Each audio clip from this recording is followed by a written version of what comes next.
Bonjour à tous, je m'appelle Chloé, j'ai 28 ans, et l'histoire que je vais vous raconter s'est passée il y a quelques mois. Pour que vous compreniez bien, il faut que je vous parle un peu de ma vie. J'habite à Nice, et franchement j'adore ma ville. Le soleil, la mer à 2 pas, ça aide à garder le moral, même quand le quotidien devient un peu lourd. Et mon quotidien, à l'époque c'était un job que j'aimais vraiment beaucoup, je suis graphiste dans une petite agence de communication. On n'est pas une grosse boîte, plutôt une ambiance start-up, avec des bureaux en open space qui donnent sur une jolie cour intérieure. Mon travail, c'est ma passion. J'adore créer des visuels, jouer avec les couleurs, les formes. C'est un métier qui demande de la précision, de la créativité, et pour ça, j'ai mes petites habitudes, mes petits rituels. Et parmi ces rituels, il y a mes outils. Pas seulement mon ordinateur et ma tablette graphique. Non, je parle de mes carnets, et surtout de mes stylos. Je sais, ça peut paraître idiot pour certains. Un stylo, c'est un stylo. Mais pas pour moi. Je suis une collectionneuse. J'ai des stylos gel de toutes les couleurs, des pointes fines, des pointes moyennes, des encres qui glissent sur le papier d'une façon si satisfaisante. Je les commande sur des sites spécialisés, souvent au Japon. Chaque stylo a son utilité. Le noir pour les notes sérieuses, le bleu pour les retours clients, et toute une palette de couleurs pour mes croquis, mes brainstorming. C'est mon petit plaisir, ma petite bulle de confort, au milieu du stress de l'agence. Mes collègues le savent, ils se moquent gentiment de moi avec ma trousse qui ressemble à celle d'une lycéenne. Mais c'est une moquerie bienveillante. Enfin, c'est ce que je croyais. L'ambiance au bureau était globalement bonne. On était une petite équipe. Il y avait Marc, le développeur, un gars super sympa d'une 50aine d'années, toujours calme et de bons conseils.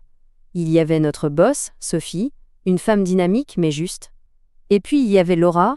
Laura, c'était la commerciale de la boîte. Le genre de personne qui prend toute la place. Très extravertie, toujours à rire fort, à raconter ses week-ends dans les moindres détails, même si personne n'a rien demandé. Au début, je la trouvais sympa, pleine d'énergie. Mais j'ai vite compris que son énergie servait surtout à la mettre au centre de l'attention. Elle avait ce petit côté envahissant.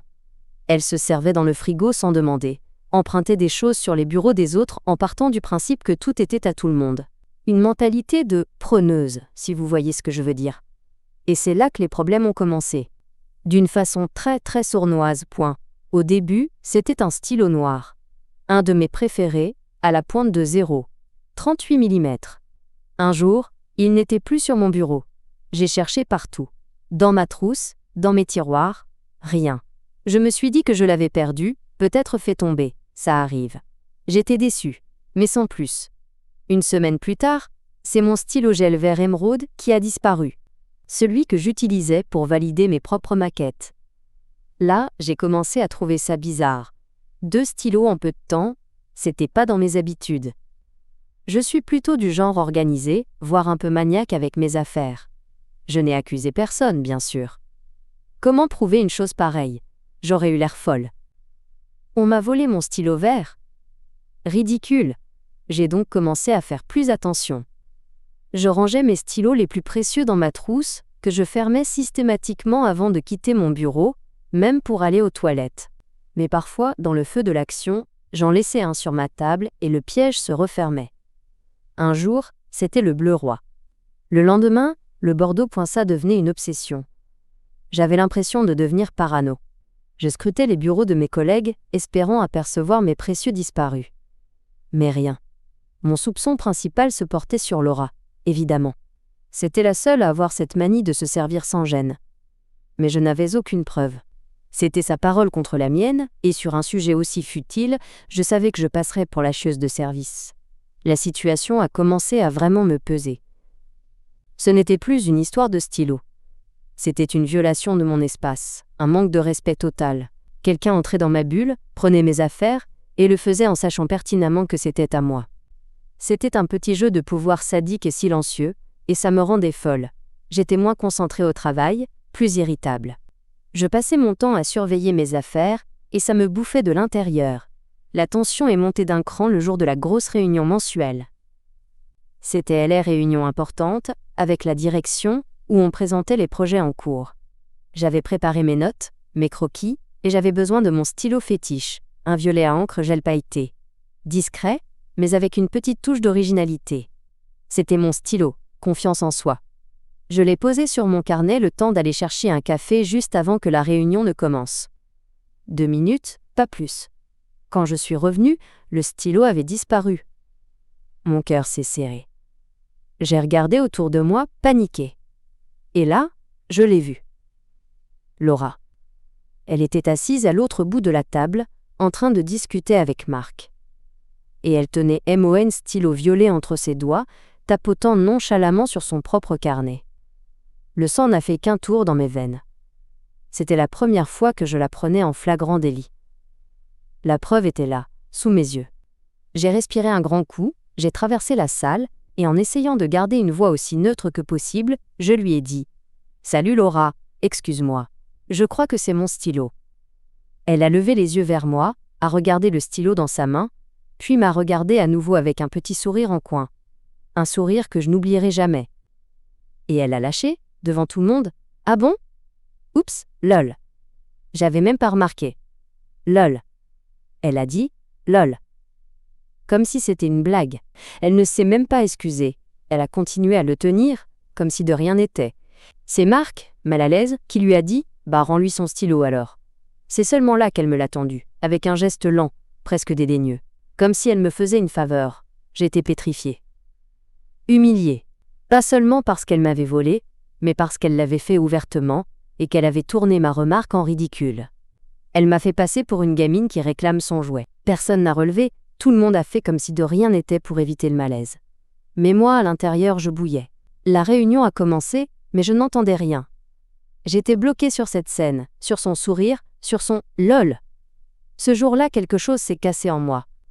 La gentille Chloé, celle qui évite les conflits, qui préfère laisser couler, elle avait disparu. En rentrant chez moi ce soir-là, je n'étais plus triste ou frustrée. J'étais en colère. Une colère froide et déterminée. J'ai repensé à tous ces petits vols, à ce sentiment d'impuissance. Et j'ai compris que la confrontation directe ne marcherait jamais avec quelqu'un comme Laura. Elle était trop forte à ce jeu-là. Se plaindre à la direction ? Pour un stylo ? J'allais juste passer pour une folle et créer une ambiance détestable, point non. Il fallait que je trouve autre chose. Une solution à ma hauteur. Une solution créative, subtile et absolument imparable. C'est là que le déclic a eu lieu. Assise devant mon ordinateur, je cherchais par dépit à racheter mon fameux stylo violet.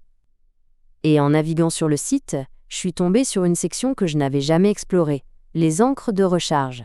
Et à côté des encres classiques, il y avait des encres fantaisie.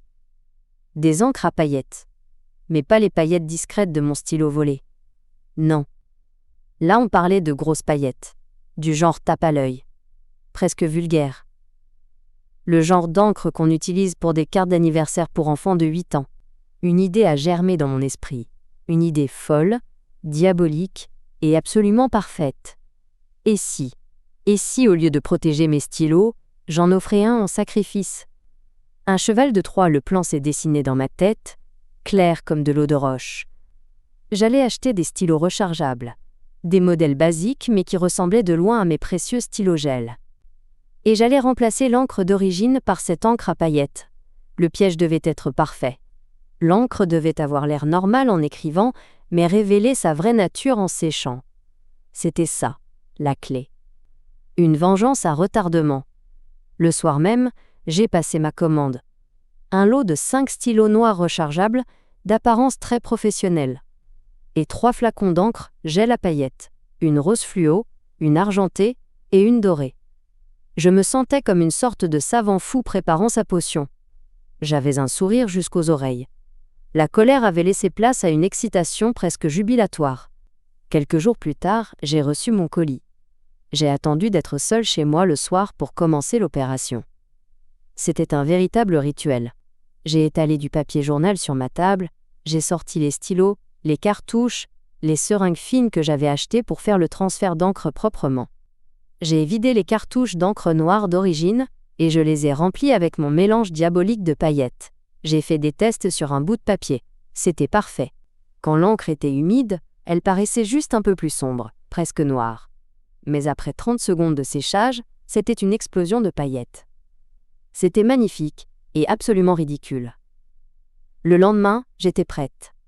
J'ai choisi un des stylos piégés et je l'ai posé en évidence sur le coin de mon bureau. Bien visible, tentant. Puis, j'ai attendu. Je faisais semblant de travailler, mais tous mes sens étaient en alerte. Je guettais le moindre mouvement de Laura. Vers 11 heures, elle s'est levée pour aller à la machine à café, qui se trouvait juste derrière mon poste. Elle est passée une première fois, rien. Mon cœur battait la chamade. Est-ce que ça allait marcher? Au retour, elle a ralenti en passant près de mon bureau. Son regard a balayé ma table, s'est arrêté sur le stylo. Elle a eu une microseconde d'hésitation. Puis, avec un geste d'une fluidité déconcertante, elle l'a attrapé et l'a glissé dans la poche arrière de son jean. Le tout sans s'arrêter de marcher, en continuant sa conversation avec une autre collègue. Le poisson avait mordu.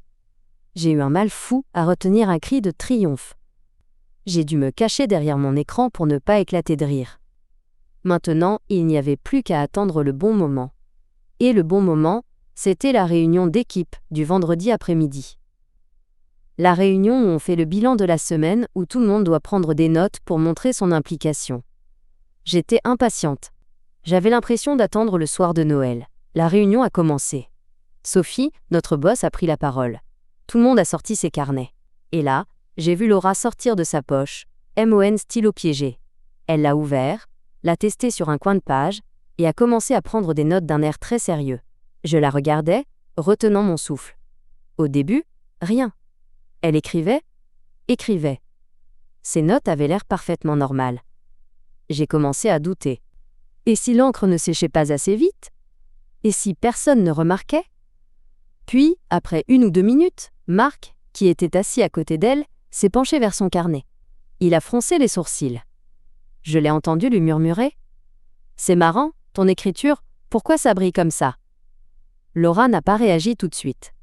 Elle a continué d'écrire, l'air agacé d'être dérangée. Puis, elle s'est arrêtée. Lentement, elle a baissé les yeux sur sa page de notes. Et là, son visage s'est décomposé. Toutes ses notes professionnelles, ses listes de tâches, ses chiffres importants, tout était recouvert d'une couche scintillante de paillettes roses et argentées. Ce n'était plus un compte-rendu de réunion, c'était une page de journal intime d'une ado de 14 ans. Ça scintillait sous la lumière des néons. C'était spectaculaire. Elle a levé la tête, son regard a scanné la pièce et s'est posé sur moi. Elle a vu le petit sourire que je n'ai pas pu retenir. Elle a compris. Instantanément. Son visage est passé de la surprise à l'incompréhension, puis à une rage pure et froide.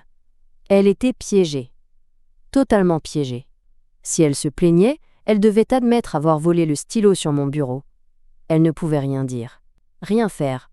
Le silence a été brisé par Sophie, notre boss, qui a remarqué que tout le monde regardait le carnet de Laura. Elle a demandé. « Un problème, Laura ?» Laura est devenue rouge pivoine. Elle a bafouillé. « Non, rien, c'est ce stylo qui déconne. » Elle l'a refermé d'un coup sec et l'a jeté dans son sac comme s'il était radioactif. Le reste de la réunion a été un pur délice pour moi et un supplice pour elle. Elle était incapable de se concentrer, elle fusillait son carnet du regard comme s'il l'avait personnellement trahi. Quelques collègues se retenaient de rire. C'était subtil, mais la dynamique de pouvoir venait de s'inverser de façon spectaculaire. Depuis ce jour, plus un seul de mes stylos n'a jamais disparu. Laura ne m'a plus jamais adressé la parole, sauf en cas d'extrême nécessité professionnelle. Elle ne m'a jamais présenté d'excuses, bien sûr. Mais son silence glacial et la façon dont elle évitait mon regard étaient une victoire bien plus satisfaisante que n'importe quelle confession. Je n'ai jamais rien perdu dans cette histoire. Au contraire, j'ai gagné en tranquillité d'esprit et en confiance en moi. J'ai appris qu'il n'y a pas besoin de crier pour se faire entendre, et que parfois, la vengeance la plus douce est celle qui utilise l'intelligence plutôt que la force. Est-ce que je le referais? Sans la moindre hésitation. Cette histoire, ce n'est pas juste une histoire de stylo. C'est une histoire sur le respect. Le respect de l'espace des autres, de leurs biens, de leur personnalité. Laura pensait pouvoir me marcher dessus en toute impunité, parce que j'étais discrète. Elle a appris, de la manière la plus brillante possible, qu'il ne faut jamais, jamais, sous-estimer la créativité d'une graphiste en colère. Et honnêtement, je trouve ça plutôt poétique. Si mon histoire vous a plu, likez la vidéo et abonnez-vous pour écouter d'autres histoires comme la mienne.